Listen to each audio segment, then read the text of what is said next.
नवी मुंबई व रायगड जिल्ह्यातील ताज्या बातम्या आणि घडामोडींसाठी सबस्क्राईब करा वादळवारा लाईव्ह चॅनल आणि दाबा बेल आयकॉन।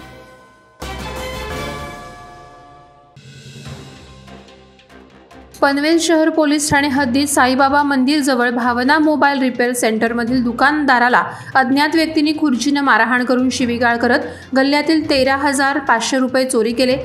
पोलिसांनी घटनास्थळावरील सीसीटीव्ही फुटेज तपासलं।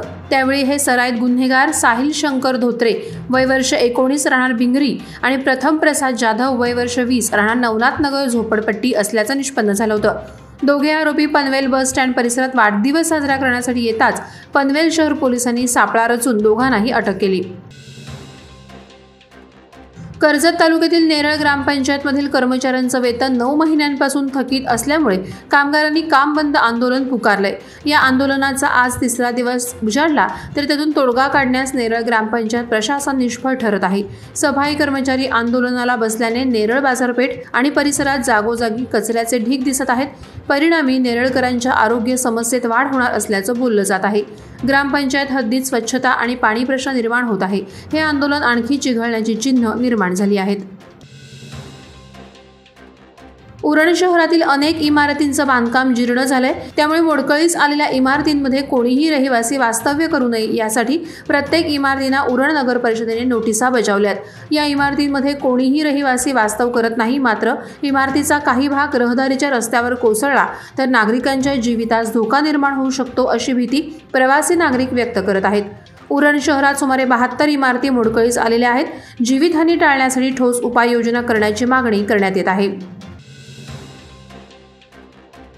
राज्याचे उपमुख्यमंत्री देवेंद्र फडणवीस आणि सार्वजनिक बांधकाम मंत्री रवींद्र चव्हाण यांच्या माध्यमातून पेण शहराच्या विकासाकरता कोट्यवधी रुपयांचा निधी उपलब्ध केला असून येणाऱ्या काळातही अधिकचा निधी आणून शहराचा चेहरा मोहरा बदलणार असल्याचं आमदार रविशेठ पाटील यांनी स्पष्ट केलं। पेण नगरपालिकेच्या वतीनं प्रायव्हेट हायस्कूल समोरील मैदान, कुंभार तलाव, भुंडा पूल ते विश्वेश्वर स्मशानभूमी, गणेश विसर्जन घाट, विश्वेश्वर स्मशानभूमी, कासार तलाव, साई मंदिर आदी विकास कामांचं लोकार्पण आमदार रविशेठ पाटील, माजी आमदार धैर्यशील पाटील यांच्या हस्ते करण्यात आलं। समाजातील विविध घटकांसाठी कार्यरत राहणं हे व्रत घेऊन कार्य करणाऱ्या सहज सेवा फाउंडेशन मार्फत चावणी आदिवासी पाड्यावर लैंगिक शिक्षण आणि विवाह समुपदेशन करण्यात आलं। सामुदायिक विवाह सोहळ्यात अनेकदा कमी वयात लग्न करणारी जोडपी असतात, त्यांना याबाबत मार्गदर्शन करणं गरजेचं आहे। हे लक्षात घेऊन आदिवासी समाजातील घटकांमध्ये लैंगिक शिक्षण गरजेचं असल्याची बाब संस्थेनं जाणली।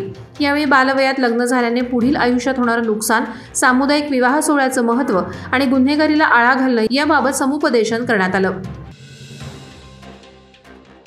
KLE college of law Kalamboli येथे sparkle 5.0 national moot court competition आणि नॅशनल क्लायंट काउन्सिलिंग कॉम्पिटिशनचं आयोजन करण्यात आलंय। या कार्यक्रमादरम्यान सुप्रीम कोर्टाचे न्यायाधीश हजर राहणार आहेत। राष्ट्रीय स्तरावरची ही कॉम्पिटिशन आहे। नॅशनल म्यूट कोर्ट कॉम्पिटिशन आणि क्लायंट काउन्सिलिंग कॉम्पिटिशनसाठी संपूर्ण भारतातून 50हून अधिक टीम येणार आहेत। देशभरातून जम्मू काश्मीर, गोवा, दिल्ली, कर्नाटक, महाराष्ट्र, तामिळनाडू, तेलंगणा, पंजाब, मध्य प्रदेश, त्रिपुरा, हैदराबाद येथून येणार असल्याची माहिती प्राचार्य दिनकर गीते यांनी दिली। वादळवारा लाईव्हसाठी न्यूज ब्युरो, रायगड। नवी मुंबई व रायगड जिल्ह्यातील ताज्या बातम्या आणि घडामोडींसाठी सबस्क्राईब करा वादळवारा लाईव्ह चॅनल आणि दाबा बेल आयकॉन।